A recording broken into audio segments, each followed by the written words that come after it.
Oi, oi, oi, pessoal! Olha só, nós aqui de novo no canal Medcast. Gente, vocês não sabem quem veio conversar de novo conosco. Ela, a doutora Ana Paula Ishimini. Oi, Aninha, tudo bem? Oi, Érica, tudo bom? E você? E quando é a doutora Ana Paula, tá certo que nós vamos falar de doenças infectocontagiosas, já que a doutora Ana Paula é infectologista da minha turma, então conheço há mais de 20 plus. 20 plus. Quantos mesmo? anos nós estamos de formadas? 25? Mais, né? Mais, um pouco mais. É, um pouquinho mais, né? E a Ana Paula veio aqui da outra vez para nós falarmos sobre o quê? Sobre a varíola do macaco. Lembra que eu perguntei para vocês se vocês acham que o macaco não tem nada a ver com isso? Saiba que tem sim, tem a ver com humanos, com macacos, com roedores e agora eu tô me atualizando aqui com a Ana Paula, até com cachorro. Pois é, né, Érica? Pois é, Ana Paula vai contar tudo direitinho, porque nós, naquele primeiro episódio, quem não assistiu, arrasta para cima os episódios anteriores. Nós estávamos, na época, em 100 e poucos casos no Brasil. E agora nós estamos com 2.000 casos ou mais. Isso mesmo, Érica. Quantos casos? Mais de 2.000 casos. Mais já. de 2.000 casos? Isso feito o diagnóstico, né? Pode ser a ponta de um iceberg. Porque Verdade. sabe como, infelizmente, é o nosso país, né? Até que todo mundo, os casos suspeitos realmente colham os exames e até que saia esse resultado. Sim. Imagina que a gente contabilizou isso até agora, deve ter mais. Nós falamos que a varíola do macaco é uma doença agora de notificação compulsória, que significa a notificação é obrigatória. Fez o diagnóstico, você tem que notificar. Então, é o que a gente tem computado até agora. Mas a gente sabe que muitos locais não é feito o diagnóstico, porque às vezes a pessoa tem um quadro muito leve, não percebe. Às vezes a pessoa não teve a possibilidade de ir para um serviço de saúde, também, nesse caso, não é notificado. E sim, se começar a dar até nos cachorrinhos. Antes de nós entrarmos nesse assunto novíssimo sobre a contaminação até em pets, quero que você dê uma revisão sobre o que é a varíola dos macacos, como que ela começou, que ela começou na África, em roedores, que ela é endêmica lá. Dá uma traduzida para as pessoas, já que o nosso público é de leigos e também os nossos estudantes de medicina que estão começando agora. A gente precisa destrinchar a linguagem e falar de uma maneira bem clara para eles.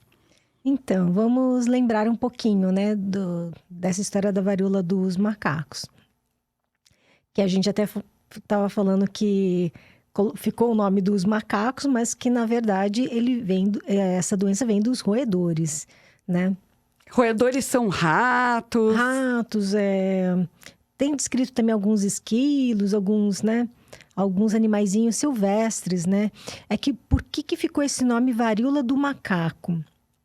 Porque a primeira vez que foi descrita essa doença eram assim uns macacos de laboratório, né, na década de 50. Não é que essa doença surgiu agora.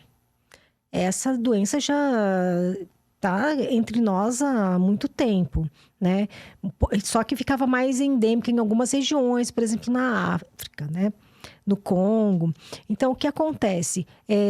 Alguns macacos de laboratório passaram a apresentar um quadro clínico e algumas lesões parecidas com a varíola humana. Uhum. Lembrando que a varíola humana já foi erradicada. Certo. Desde a década de 80.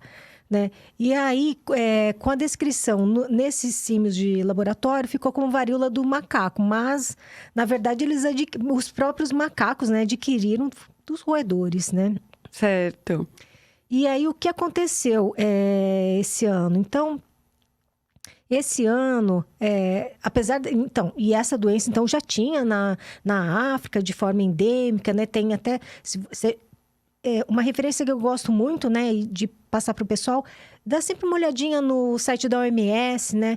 Entra lá, eles têm todas as descrições das doenças, até da Ebola, né? Outras situações, né? E então já havia o quadro clínico todo descrito lá na África. Para quem não sabe, a OMS é a Organização Mundial da Saúde. Isso. E aí, a gente vai lembrar que em 7 de maio foi descrito lá na Grã-Bretanha, né? 7 de maio do ano de 2022. Isso, desse ano, né? Que foi descrito um caso lá de uma pessoa que esteve na África e tal, e depois foi descrito esse caso na Grã-Bretanha. Então, o que acontece? Aí, depois disso, foram descritos alguns casos em Portugal, né? E qual foi o alerta? Que a doença estava passando de uma pessoa para outra, né? Porque às vezes você tem a doença que é um ciclo ali onde estão os animais, né? Passa e fica ali. Quando passa de humano a humano, é quando a gente começa a já prestar atenção numa forma de alerta, né? Porque existe a chance de uma disseminação em massa. Então, os primeiros casos foram descritos justamente em algumas clínicas de DST, de doença sexualmente transmissível, né? E eram, às vezes, umas pessoas, assim, homens, né, que tinham sexo com outros homens, né? Ou então, ou mesmo mesmo sendo heterossexual, às vezes, né, tinha uma relação com um parceiro, né, do mesmo sexo. E começou a ficar, no começo, essa história que é vinculada, né, a homossexual e tudo. E nós estamos aqui justamente para tirar isso da cabeça das pessoas. Gente, tirem isso. O vírus, ele circula em todo mundo. Pegou no humano, todo mundo está suscetível. É claro que nós temos grupos que vão ter maior impacto. Acredito que pessoas que estejam muito confinadas. Isso vai ser um problema quando nós tivermos atingido a idade escolar. Eu acho que pessoas que estão na creche. Porque criancinha... o adulto até se protege. Você fala para um adulto não encostar em outro quando tiver com lesão. Agora, as criancinhas, imagina numa creche, numa escolinha, você pede para um amiguinho não brincar com o outro. É muito difícil. Elas estão trocando lanche. A gente fala, olha, não come o lanche do amiguinho, não pega a chupeta do amiguinho. E a criança, não adianta, né? Essa recomendação para criança pequena. É difícil, Érica, mas é aquilo que você estava falando no começo. É como a gente lembra da catapora, como que ela né? Passa por contato. A varíola do macaco é assim também, né? E isso que você estava falando também no começo, né? Que às vezes a pessoa pode ser que tenha mais casos, porque a gente não sabe, nem todo mundo procura um serviço de saúde. Nem todo mundo, às vezes, tem um quadro clínico muito leve, né? E se cura e tal, mas nesse meio tempo pode ter transmitido para outras pessoas. Aliás, aperto de mão, cumprimento, pegar em maçanetas contaminadas. Se você acabou de ter uma lesão, coçou, espalhou os vírus, passa, por exemplo, para um corrimão, a pessoa vai lá, pega no corrimão contaminado. Pega lá, passa a mão no rosto, põe a mão na boca, coça o olho. Exatamente. Nesse caso, porque né, no Covid foi muito... a gente sempre compara, né? Quando fala em pandemia, epidemia, a gente lembra muito do Covid. Que não ficou comprovado de que se passava por superfície. Na varíola do macaco também ainda não tem uns trabalhos robustos demonstrando. Mas o que a gente sabe, né? Lembrando um pouquinho do quadro clínico, que é um quadro parecido com a catapora, que leva a uma disseminação de vesículas pelo organismo, né? Em geral, começando pela face, espalhando pelo corpo. Hoje a gente sabe que não só pela face pode começar pelas mãos, pode começar pela área dos genitais, né? Porque pode começar justamente pela porta de entrada desse vírus. Sim. Né? E aí, acontece assim, essas vesículas, né? Elas vão para uma fase, amadurecem, né? Podem formar uma pústula. Tem os quadros escritos que pode dar febre, pode dar infarto ganglionar, né? E depois, no finalzinho, ainda tem uma crosta. E depois que cai essa crosta, reepiteliza a pele e se cura, né? Um quadro clínico que pode durar até 28 dias, né? Com essas lesões. Na varicela, a gente lembra que quando forma crostinha, acabou, ótimo.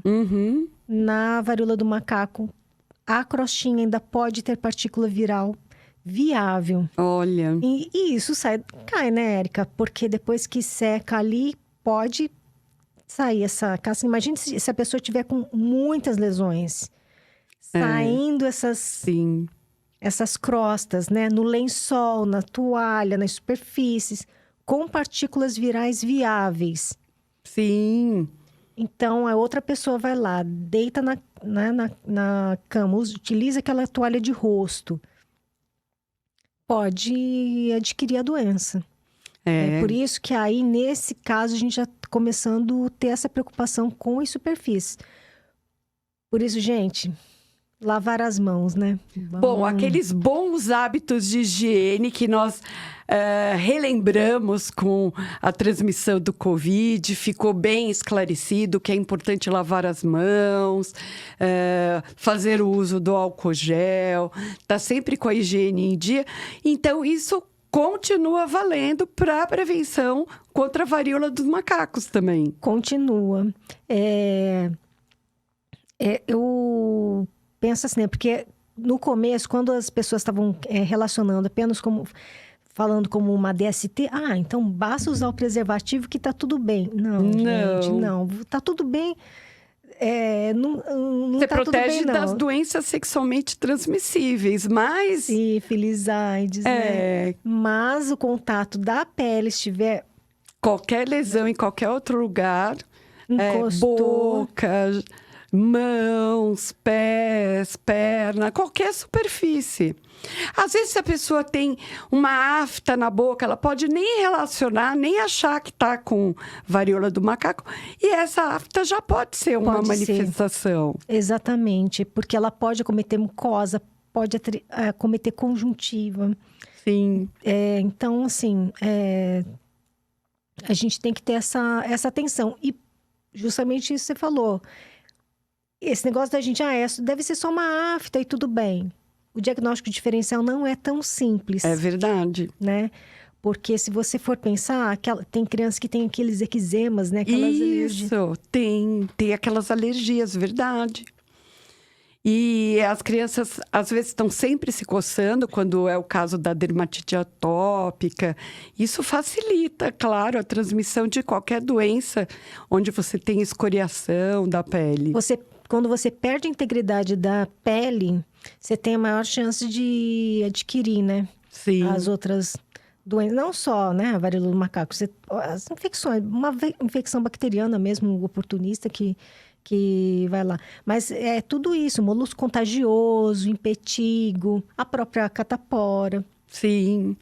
E como é que a gente considera como sendo uma pandemia? Porque você me perguntou como é que eu fiquei sabendo para te convidar a primeira vez para falar das varíolas do macaco, já que estava bem no início, como é que eu tinha... É porque eu estava assistindo o documentário da CNN Internacional e realmente estavam comentando os casos na Europa, né? O caso na Inglaterra, em Portugal, da varíola do macaco. E eu falei, bom, antigamente as doenças se disseminavam com a velocidade dos navios que transportavam de um lugar para outro. Hoje, hoje é tudo na velocidade do avião, né? Daqui a pouco vai ser na velocidade da internet. Com um clique, você transmite a informação e doença junto. Bom, não chegamos ainda nesse ponto. Mas a verdade é que você, pelas viagens internacionais, a disseminação ela acaba sendo muito rápida. Então, eu assisti o documentário que estavam tendo casos na Europa. Eu falei, bom, logo está chegando aqui no Brasil, porque as viagens voltaram ao normal, pós-pandemia, logo está aqui. E, verdade, agora nós estamos com esses 2.000 casos. Você sabe dizer, Aninha, se os casos estão mais concentrados em São Paulo? Como é que está isso ao longo do Brasil? Por enquanto, mais concentrados em São Paulo, sim, né? Um site que a gente gosta muito de recomendar também é o site da Prefeitura de São Paulo, que, em geral, atualiza bastante os casos. E, claro, né, foi bom porque a Secretaria de Saúde começa já a se movimentar com alguns protocolos, com algumas diretrizes que a gente deve seguir, né, nas UBSs e tudo mais. Que eu até achei que está bem descrito. Passaram, inclusive, um treinamento, né, para os médicos, de uma forma geral, para que, né, principalmente quem está ali na unidade básica de atendimento, ficar atento. Então, um recadinho que é muito importante a gente dar para a população, mesmo as pessoas, né, que não tem convênio e tal, olha, tem sempre uma UBS que é responsável pelo bairro. Apareceu uma lesão, né, suspeita, diferente, né, vinda de um contato com alguém que você sabe que teve, né, que confirmou a varíola do macaco, passe em consulta. Porque os médicos, né, nessa ponta estão sendo treinados o tempo inteiro para que já consigam pegar o caso ali, fazendo a suspeita, já providenciar o afastamento, o isolamento, né? Logo em seguida já fazer a notificação e, além de tudo, principalmente, colher o material para fazer o exame, né? Porque hoje em dia já se faz um swab, né? A gente faz um raspadinho ali, né? Tem até o descritivo de como colher, né, esse exame para confirmar se é ou não. Justamente por causa desses diagnósticos diferenciais, né, que a gente tem que fazer. Verdade. Aninha, na nossa época, eu lembro que a notificação compulsória era feita em papel, 3 via, carbonado. Hoje tem alguma coisa mais moderna, digital? Como é que é hoje feita tem um site para que a gente acessa e faz essa notificação. Ela é meio chatinha, tem 3 vias lá e tal. Mas a gente pode depois disponibilizar no descritivo desse vídeo os links, não só de como proceder, né? Tem já tem um fluxograma, né? E também tem aulas, né, do pessoal da secretaria. Já tem aulas disponíveis? Tem até aulas disponíveis, aulas no sentido assim, são aulas bem técnicas mesmo, né? Para quem está realmente ali na linha de frente. Isso porque é muito importante fazer o diagnóstico precoce, porque quanto antes você pegar o caso, isolar a pessoa, né? É isso que a gente tem que fazer. Você tem o que eles comentam, né? Que assim, anos atrás, na época ainda da varíola, você vai lembrar que a gente vacinou quando a gente era criança, tinha uma vacina que era um revolvinho. O revólver, eu lembro! Da varíola. Eu cheguei a tomar. Parece que ela já dá uma proteção contra a varíola do macaco também. Que boa notícia! Então, mas era a primeira geração da vacina da varíola, né? Uma vacina que tinha uns efeitos colaterais e tudo mais, né? Nós tomamos essa vacina, porque eu me lembro de ter tomado uma de revólver, mas eu acho que era febre amarela. Era no primário, alguma coisa assim. Nós chegamos, acho que nós chegamos a tomar. Mas aquela da pistola era a febre amarela, não era? Não, essa era da varíola, que pegava e fazia... olha, que interessante. A da febre amarela era uma seringuinha mesmo. Era uma seringa... Isso. Tá. E o que acontece? Que ela aparece, mesmo sendo a da varíola humana, né? Porque é da mesma... Os vírus são da mesma família, não é o mesmo vírus, mas da mesma família, né? Que são os poxvírus. Então, ela tem uma porcentagem de proteção. A única coisa que a gente não sabe por quanto tempo, né? Duraria essa proteção. Mas foi a vacina que realmente erradicou a varíola, né? E aí, felizmente, outras vacinas de outras gerações foram assim, sendo desenvolvidas, né? Então, na verdade, já tem alguma coisinha para já agir, né? Nesse início de ciclo que é uma emergência, né? Hoje em dia, a OMS já decretando isso como uma emergência. Toda essa questão de ser de uma pandemia e de... as cobranças, né, das medidas de política de saúde vêm todas da OMS, né? Eles que dão alerta pra gente e aí cobram, né, do governo uma atitude, né? Para que isso não se dissemine. A gente até tem um pouco de receio de que esteja um pouco lento, assim, sabe? Né? Eu gostaria que tivesse um pouquinho mais rápido isso, né? Mas o governo realmente já está se movimentando, definindo, inclusive, os grupos que terão prioridade na vacinação. Nós vamos ter prioridade. Sim, os profissionais de saúde, né? Tá. É justo, inclusive, já que nós estamos na linha de frente. Exatamente. Inclusive, até os profissionais de laboratório também, né? Justo, que manipulam material contaminado, né?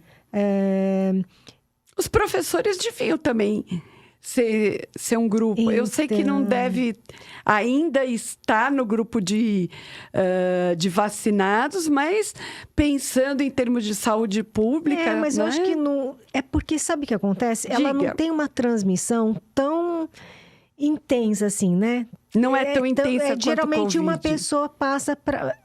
A taxa, né, que se estima que uma pessoa passa para uma pessoa. De 1 para 1. De 1 para 1, mais ou menos. Não é uma transmissão um pouquinho mais lenta. Então, digamos assim, seria possível cercar melhor os contatos, né? Tive contato com uma pessoa que positivou. Já vamos pegar essa pessoa e já vamos vacinar.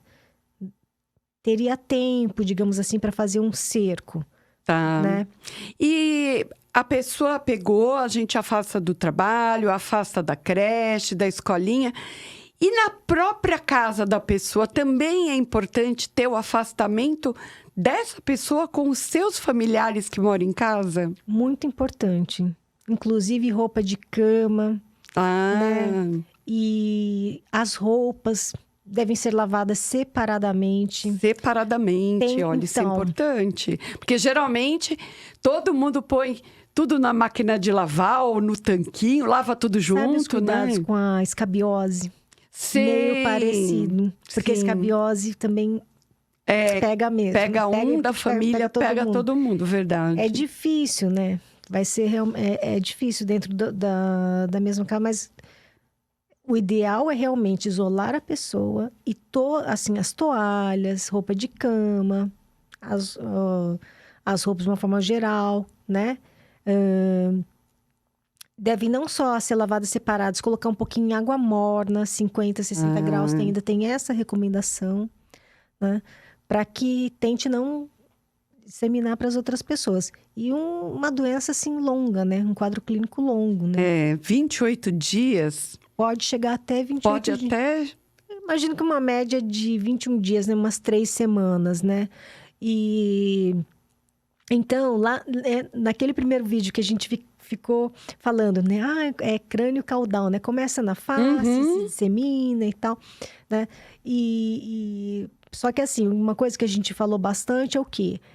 A história está acontecendo agora. Isso. Então, nós estamos aprendendo com essa doença.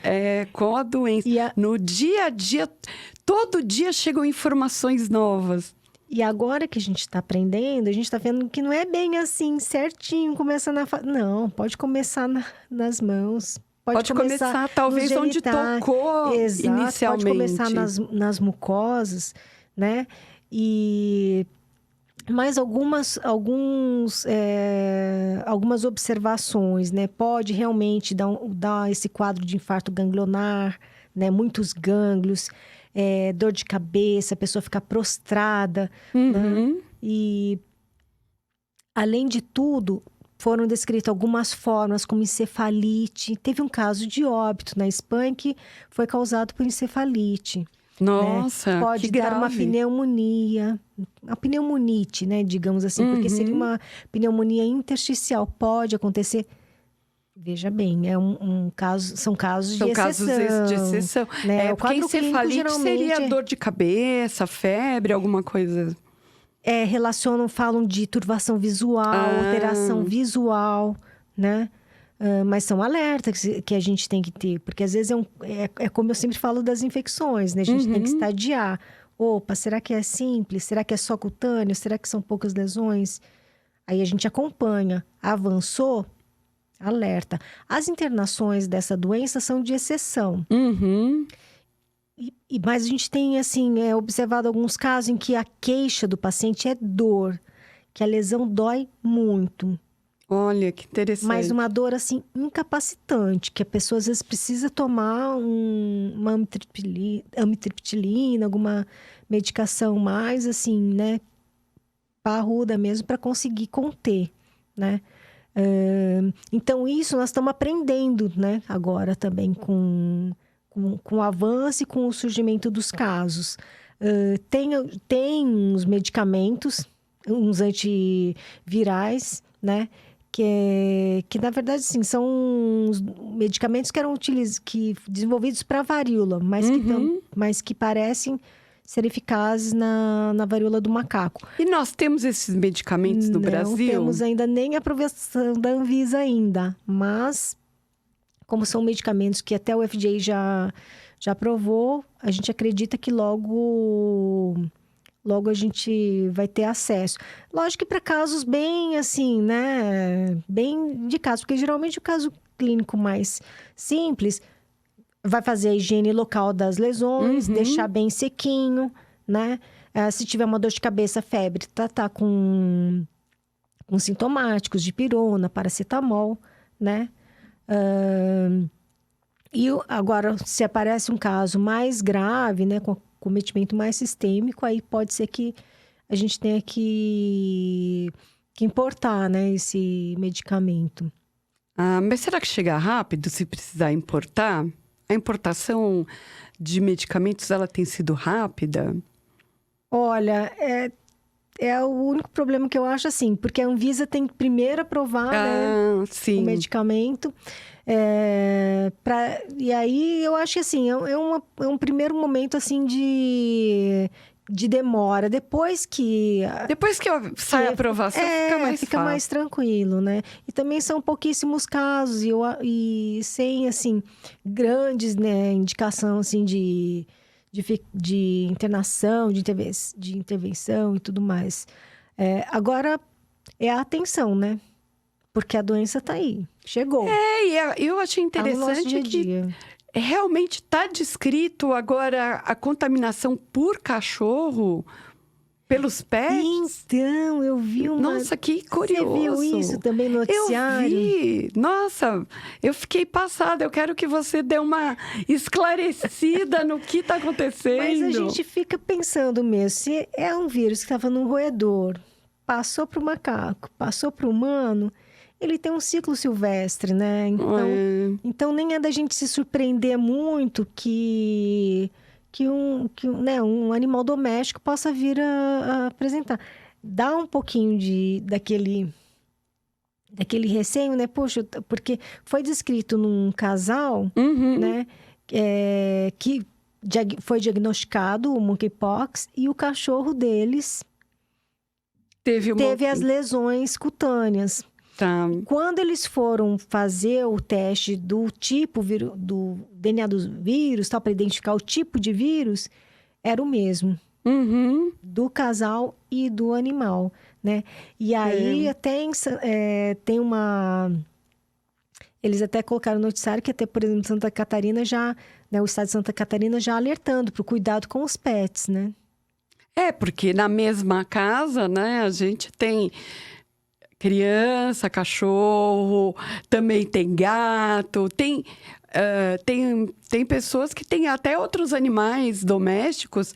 Tem gente que tem porquinho da Índia, hamster, por aí vai. Se realmente é uma doença silvestre, ela pode se adaptar em qualquer outro ser, né? De sangue quente, e né? isso que é duro, né? Já pensou? Aí cria mesmo um ciclo, né? Que aí começa a dificultar mais ainda a erradicação, né? E o controle da doença, né? E na África, como é que ocorre isso? Ocorre só em humanos ou também... Bom, os roedores com certeza, mas não tem descrição de cachorros na África? As descrições que a gente viu realmente foi assim, de macaco, roedor, né? E fechando esse ciclo silvestre humano mesmo, né? Uhum. E claro, né? De humano para humano. É um pouquinho diferente, assim, o quadro clínico que a gente viu lá. Até a gente estava falando, né, de uma taxa de mortalidade que eles escrevem lá de 1 a 10%, né? Felizmente, não temos observado essa taxa enorme de mortalidade aí, né? De letalidade. Então, assim, o que está descrito lá na África não é bem o que a gente está observando fora, né? Nos outros países. Por isso que a gente fala, a gente está aprendendo. Então, às vezes, não dá para a gente se basear muito no que eles têm lá, porque está sendo um pouco diferente o comportamento do que a gente vê aqui. Até porque as condições deles é diferente da nossa, né? Assim, em termos de acesso à saúde, da higiene, né? Nós somos um país pobre, mas eles são muito, muito pobres. Às vezes eles têm uma questão, assim, uma questão sanitária um pouco mais precária. E mesmo o acesso à saúde, né?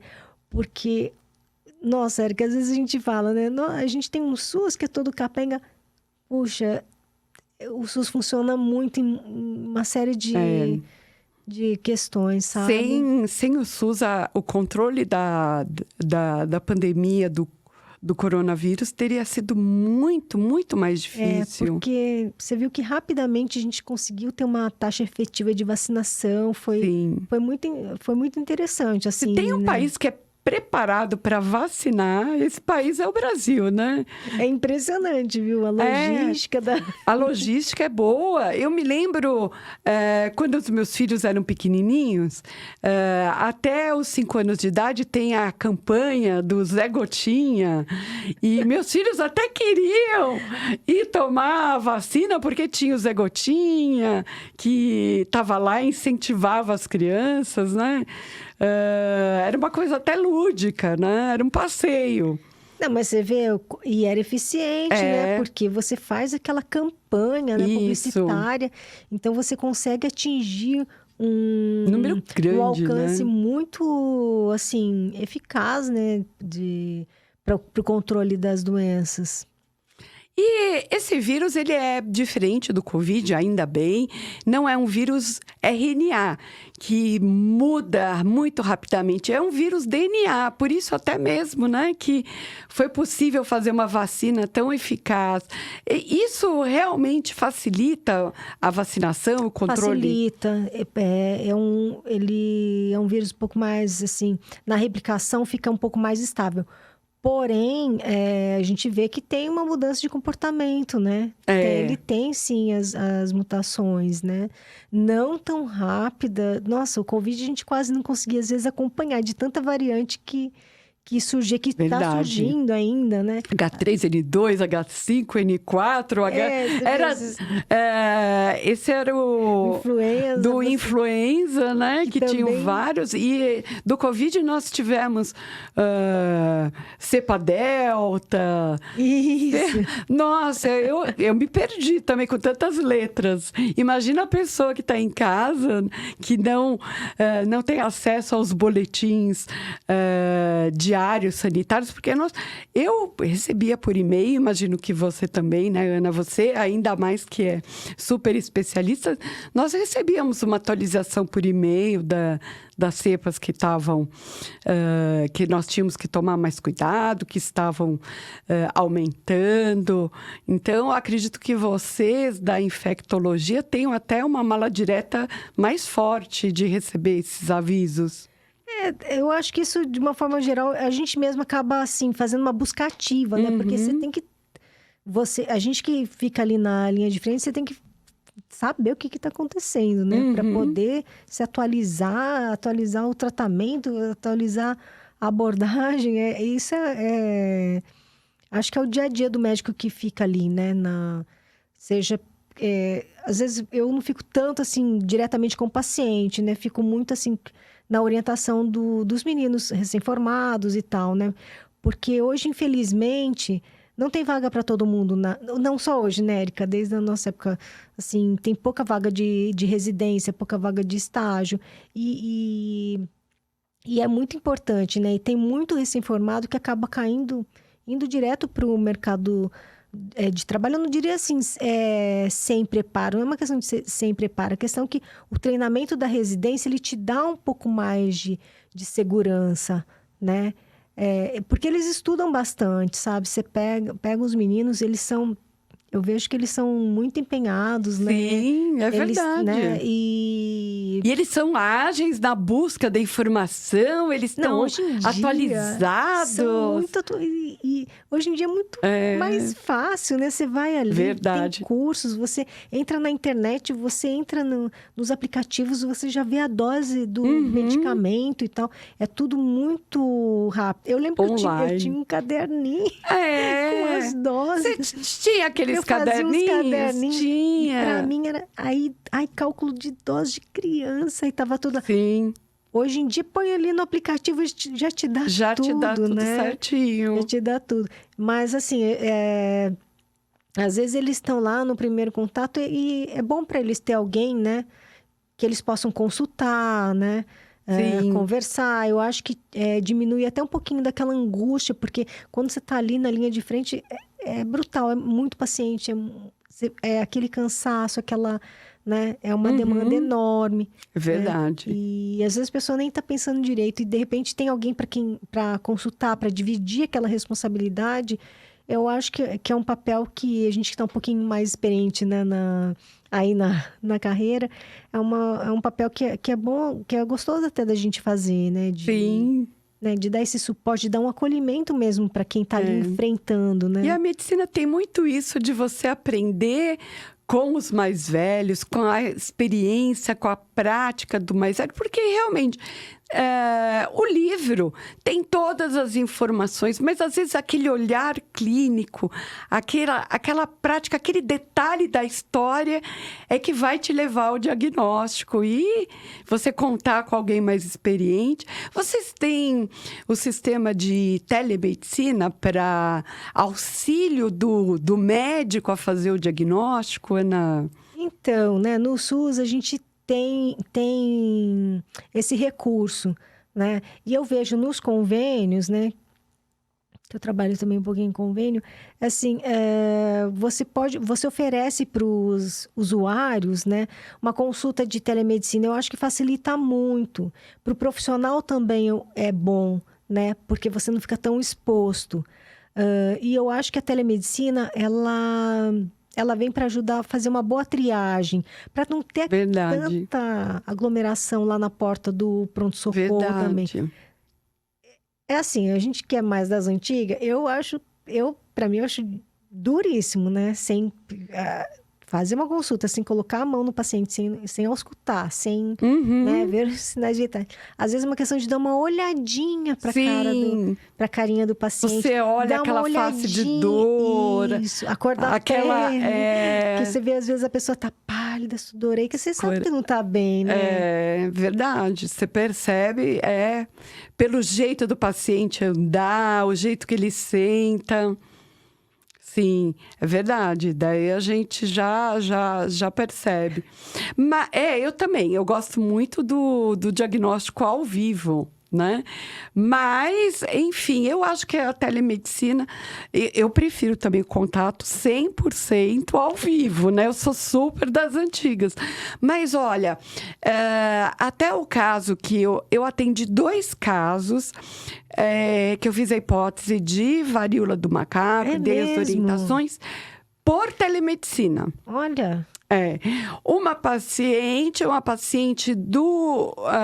que eu atendo e que estava no interior de São Paulo, e acabei falando com ela por telemedicina, e a outra paciente estava na Itália. Sim. E, bom, ela estava recentemente viajando ali pela Europa, então a epidemiologia, o fato dela estar em viagem, em contato com várias pessoas, em vários locais, facilitou a hipótese ser realmente a varíola do macaco. Tudo foi por telemedicina. Então, até nós que somos das antigas, utilizamos essa ferramenta. Nesse caso da varíola do macaco, foi até muito bom, porque eu não precisei entrar em contato com o paciente. No caso, as lesões eram muito típicas, o paciente filmou as lesões, tirou foto, mostrou ao vivo. Então, deu para fazer uma avaliação muito boa, os sintomas estavam bem clássicos. Foi assim, um diagnóstico muito tranquilo. Felizmente já estão recuperadas, todas sem sequela. Foi bem tranquilo. E eu não precisei ter exposição ao vírus. Então, por enquanto, ao vivo, eu não atendi ninguém. Mas já atendi duas pacientes, né? Duas pacientes femininas que tiveram a varíola do macaco, Aninha. Graças à nossa conversa, eu fui muito segura. Realmente, assim, não pude palpar os gânglios, né? Mas o paciente mesmo se palpou, falou, olha, tô sentindo aqui ínguas, né? Que o paciente fala, o leigo, ele fala, tô sentindo ínguas aqui na região do pescoço. Foi diagnóstico bem bonito. A outra palpou na axila também, pescoço e axila com gânglios. Foi um diagnóstico bem tranquilo de ser feito, no caso, à distância. Olha, que legal. E como é que está no serviço que você está atendendo? Tanto particular, convênio, quanto do SUS? Como é que estão chegando casos? Então, no SUS, como eu fico na orientação lá na enfermaria, então, assim, nós não vimos ainda, tá? Então, que a gente não... Só falta ter passado, assim, porque às vezes, se for um quadro muito grosso, a gente talvez possa ter passado batido. Mas não, não teve nenhuma internação, por enquanto, específica para varíola do macaco. E também não apareceu ninguém, assim, com lesão cutânea suspeita, né? Agora, eu tinha curiosidade também, porque eu não... Como eu não faço o ambulatório, porque como são casos leves, a gente acredita que vai realmente passar em consultório, no ambulatório, até no pronto atendimento ali na porta, né? Então, eu não tenho visto, não tenho tido esse contato ainda.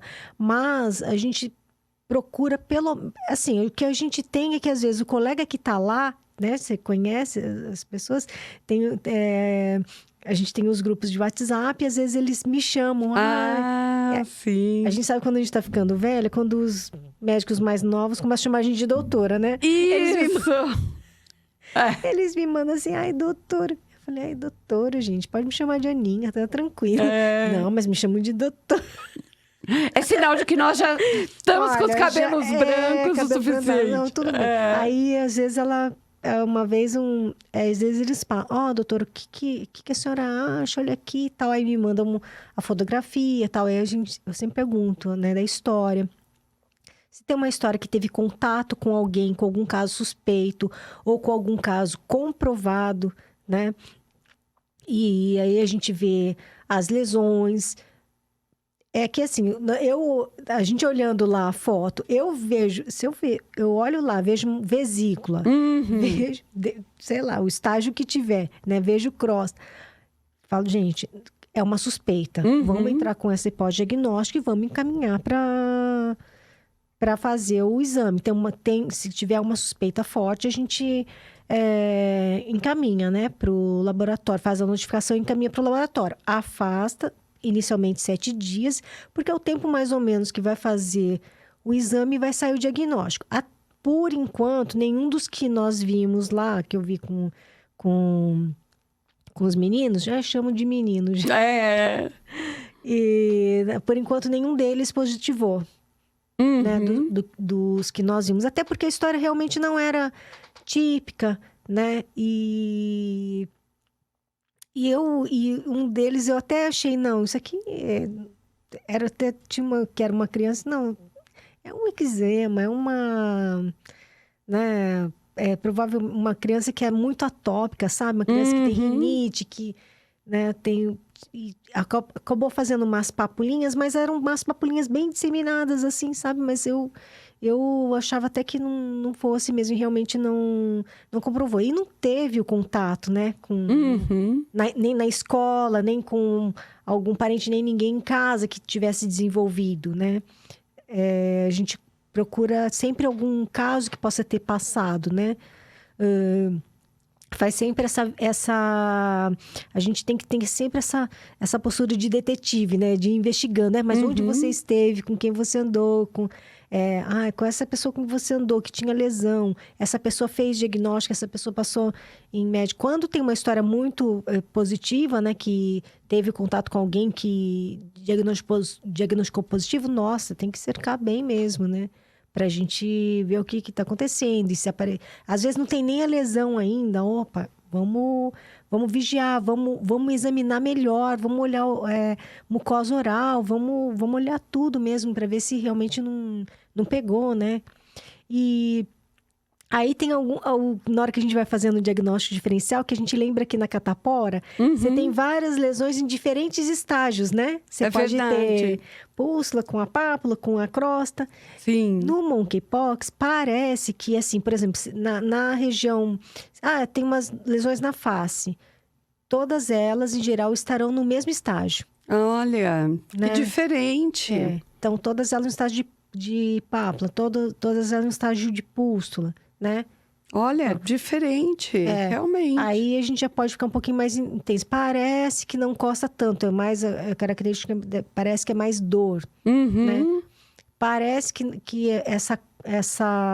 esse perfil sistêmico mesmo de prostração, de febre, né? De indisposição, parece que é mais intensa também na varíola do macaco. Olha, bom saber. Né? E aí ajuda um pouquinho a gente a fazer esse diagnóstico diferencial, né?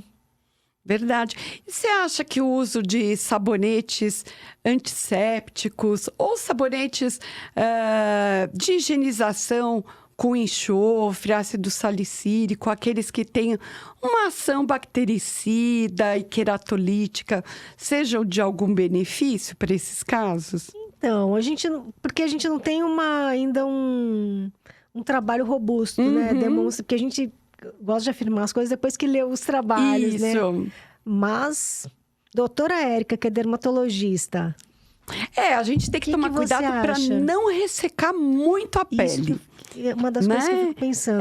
Porque se seca demais, você tende a coçar mais a pele e... formar fissuras, e justamente disseminar melhor, também levar bactérias para o local e ter um aumento da infecção local, né?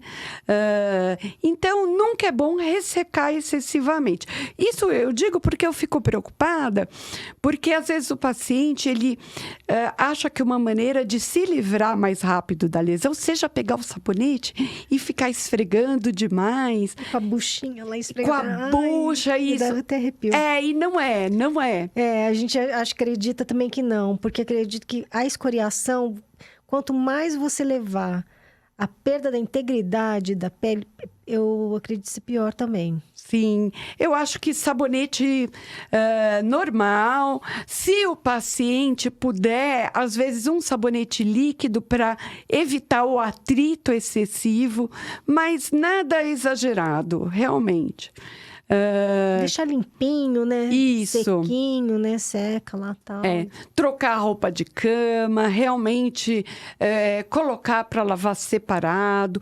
Olha, nem todo mundo tem a oportunidade de ter água quente da torneira, né? Muitas vezes a pessoa não tem nem água direito, mas isso de você pegar, deixar a roupa de molho e jogar uma água fervente por cima, isso vai ajudar, sim. Com a lavagem com água quente sempre ajuda a dar uma... matar, né? Seja parasitos, seja as células viáveis com vírus, com a inclusão viral. Porque você lembra que na escabiose a gente recomenda, né, passar roupa de cama, né, com ferro e tal. Passar, né? Verdade. O tratamento da escabiose, graças a Deus, melhorou muito com o advento das medicações via oral, né? Mudou a história da escabiose. Nossa, antigamente chegava essa época do ano, essa época do inverno, era um inferno. Então, pessoas que moravam em instituição de idosos, crianças que ficavam na creche, crianças na pré-escola que ficavam muito juntas. Então, essa época era um inferno das mães que chegavam com seus filhos, não só com escabiose, mas também com a pediculose, com o piolho. Era um monte.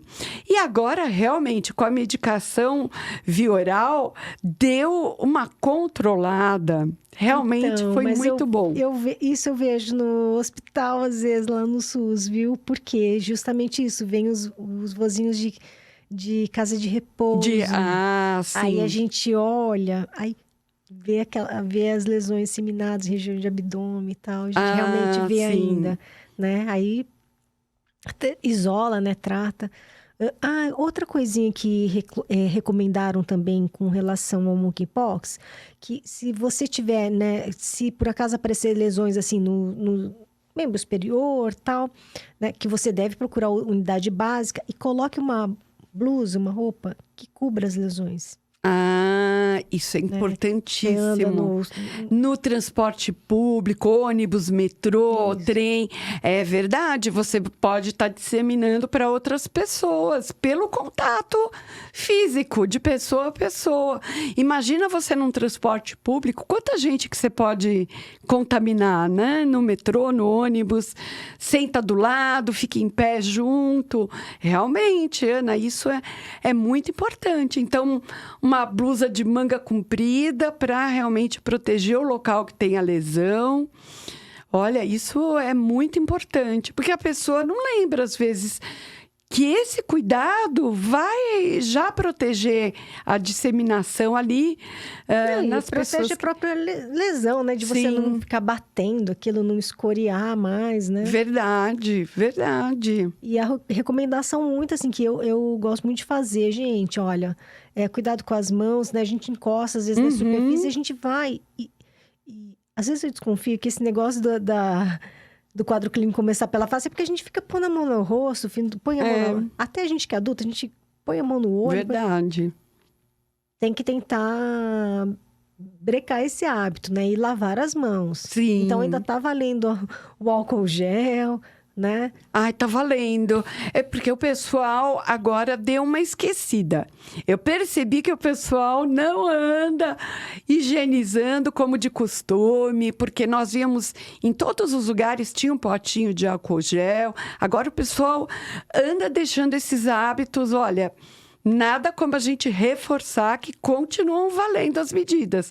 Lava a mão com água e sabonete, passa o álcool gel. Infelizmente, para nós que somos da área da saúde, nós já lavamos a mão de paciente para paciente.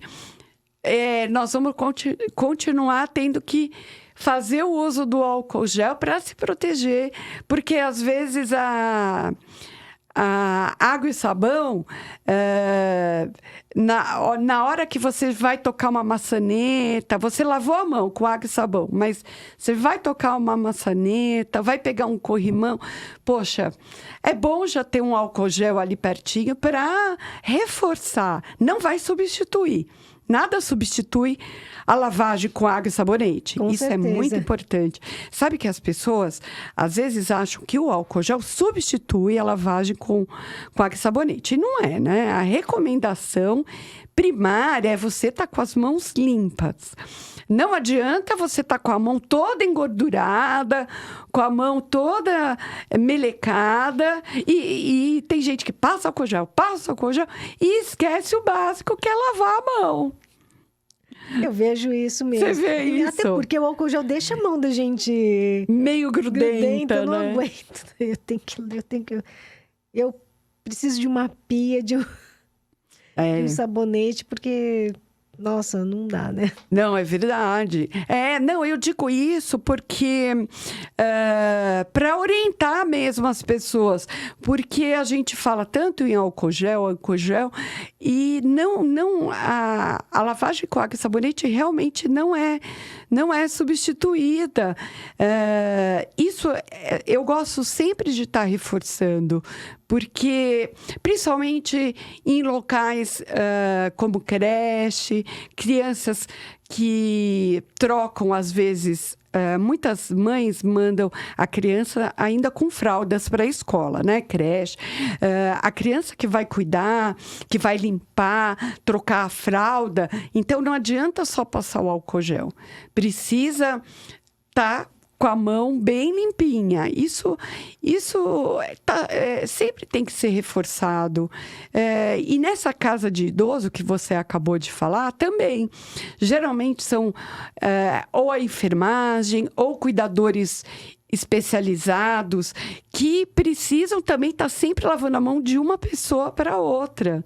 Porque passa, né, pelos cuidados. Você trocou o lençol de uma cama, trocou a roupa de um idoso. Você vai passar para o próximo, você tem que lavar a mão, né? Não adianta só passar o álcool gel, tem que lavar a mão com água e sabonete. Não, com certeza. Eu fico pensando assim, né? Das pessoas que eventualmente estejam nos assistindo, se elas tiverem, né, alguma dúvida, né? Se apresentaram alguma lesão que gostariam de tirar dúvida, que eles possam, assim, anotar aí nos comentários. Nos comentários, que a gente, né, dá uma olhadinha, a gente tenta ver, né? Se quiser entrar em contato conosco. O importante também, de assim, não é para causar pânico, né? Não que a gente tá aqui, né? Mas, assim, é uma questão da gente poder orientar mesmo, né? Poder informar, né? Para que a pessoa também não fique aquela informação distorcida na cabeça. Não, essa doença não vai chegar em mim porque é uma coisa de homossexual, de homem que faz sexo com homem. Não é, gente. Não é. É uma coisa de uma doença de contato mesmo, né? É claro que assim, não é que você encostou ali e já pegou. Uhum. Mas imagine ali na escola, todo dia do lado do coleguinha ali. O coleguinha tá com a doença, uma hora o contágio se dá. Verdade. Né? Então, assim, vamos evitar as aglomerações, né? Não é como o Covid que passa, né? Que a gente tinha só a máscara protegia tal. A máscara ajuda, mas assim, pensa bem, é o contato. Então, é a mesma história do preservativo. Não adianta só estar com a máscara e você encosta na mão da pessoa, a pessoa está com a lesão, você pode adquirir a doença. Verdade. Né? Então, é um cuidado que no dia a dia a gente vai ter que o que é evitar as aglomerações, lavagem das mãos, né? Essa higiene pessoal. E quando você tá ali, de repente você encontra alguém, um amigo, um conhecido, e você, nossa, tá com uma lesão na pele. Olha, acho que seria bom você procurar um profissional de saúde, procurar às vezes não tem plano de saúde, não, né? procura o postinho perto da casa, da sua casa, né? Tem sempre aquelas UBSs que são responsáveis por uma região. Às vezes demora para você passar, que você fica ali numa fila, mas vale a pena, né? Tira essa dúvida, né? Não só com relação à varíola do macaco. Acho que tudo você deve buscar saber o que você tem, né? Se você estiver sentindo alguma coisa diferente, né? Ou você tem uma hipertensão que às vezes você não está tratando direito. Tudo isso é muito importante, tratar, controlar. Quanto melhor a gente se cuida, mais tempo de vida com qualidade nós vamos ter, entendeu? Vida com qualidade, isso mesmo, isso que é importante, né? A gente evitar essas doenças ao longo da vida vai preservar a nossa saúde, a nossa integridade e da nossa família. Com certeza. Doutora Ana Paula, quero agradecer muito, foi... como sempre, muito esclarecedor. Olha, você começou a fazer as suas redes sociais? Como assim? Porque eu preciso que as pessoas entrem em contato com você pelo Instagram, pelo YouTube. Já abriu seu canal no YouTube? Não abri. Não, porque não dá tempo. É verdade. Então, você vai ter que voltar muitas vezes. Mas eu acho que, assim, né... vamos prestigiar o seu canal, né? Porque o seu trabalho, você está muito de parabéns, entendeu? Obrigada. De divulgar, de informar as pessoas. Então, vamos prestigiar. Eu acho que as pessoas, assim, tendo dúvida, querem falar comigo, aqui, ó. Vamos dar um like, né? Vamos recomendar esse vídeo para outras pessoas. Verdade. Vamos seguir a doutora Érica. Verdade. Entendeu? Eu acho verdade. que é isso. Não, verdade. Você sabe que eu recebi muitos directs elogiando o vídeo podcast da varíola dos macacos. Foi muito informativo. Chegou... assim, a informação chegou muito antes mesmo, realmente, quando eram poucos casos no Brasil. Hoje em dia, todo lugar que você está numa rodinha de conversa, a varíola do macaco, ela está na conversa, está todo mundo falando sobre o assunto. E, realmente, disseminar informações com qualidade. Por isso que nós sempre chamamos os colegas que praticam a especialidade. Infectologista é uma especialidade difícil de nós encontrarmos, né? Porque difícil, né? Vocês trabalham muito, vocês dão muito plantão em hospital, estão sempre na UTI, na enfermaria. Mas sabe que eu acho que é justamente isso, né? Tem sempre alguém procurando infectologista. Você não tem... Chega uma hora que você não... Nossa, às vezes eu fico pensando, dá vontade de abraçar o mundo com as pernas até, né? A gente tem mais braços, a gente vai com as pernas. Mas a gente acaba recusando oportunidades, né? Recusando. A gente acaba tendo que escolher, né? Sim. Porque tem realmente um campo muito vasto. Mas, por outro lado, também a gente sempre correndo atrás da informação para entender o que está acontecendo. Porque é isso, né, Érica? Põe um pratinho de comidinha aqui, você vai ver que depois de um tempo estraga. Por quê? Uhum. Bactérias. Isso fungos que estão no ar. Entendeu? Então, a gente... Sim. né? E aqueles que levam a doenças, né? Então, a gente tem que estar sempre muito ligado. E aí, é isso. Eu acho que você faz um trabalho muito bonito de divulgar, de orientar as pessoas, tirar o pânico. Sim. Isso diminui a ansiedade, diminui a angústia, né? Porque não tem pior coisa que a pessoa começar... às vezes a pessoa não sabe direito o que é, o que não é, o que é a doença, se vai ser grave, se não vai. Aí começa a formar umas fantasias na cabeça. Ainda mais com esse nome, né? Que é um nome, varíola do macaco, assusta demais o paciente. Vezes, nossa, será que a varíola tá voltando, né? Uma doença grave que matava, assim, 30% das pessoas que adoeciam. Então, né, a gente precisa realmente ter uma luz, né? Sim. Para orientar. E eu acho isso mesmo, que... Tem que popularizar a informação, Isso tornar mesmo. ela da conversa do dia a dia, todo mundo falando sobre o assunto em todos os locais. Então, seja no podcast, nas rádios, televisão, com informativos, boletins diários, porque realmente... infelizmente, parece que todo ano a gente sempre tem uma novidade, né? Por isso que a gente tem que ficar ligada, né? Uhum. E é isso, né? No comecinho a gente pensava... Você vê como muda, né? Desde o comecinho, que a gente pensava que a varíola do macaco era daquele jeitinho ali, começa na cabeça e vai e tal. Não, hoje em dia a gente já sabe que não, que ela pode começar em outras partes do corpo, né? Que ela não tem se demonstrado tão letal quanto os descritos lá na África, que estavam falando de 1 a 10% de mortalidade. Não é isso que estamos vendo? Ufa, que alívio, né? Então, tudo isso... Só que, por outro lado, apareceu um quadro, assim, que a gente falou. As vesículas podem ser dolorosas, as lesões podem ser dolorosas. Mas a gente tem visto um quadro de dor incapacitante, né? Quer dizer, uma dor muito importante, né? Por isso que é uma história que estamos acompanhando hoje. Pode ser que daqui umas 3 semanas... Pode ser que mude. Pode ser que mude, pode ser que a gente tenha novas, né? Novos conhecimentos. Vamos seguir essa novela, né? Verdade. Até o próximo episódio. É verdade. Bom, Ana, se nós tivermos um 3º episódio de varíola do macaco, eu espero que seja para dizer que estamos totalmente controlados, estamos com vacina, com medicação, tudo aprovado, tudo certinho. Como você mesma disse...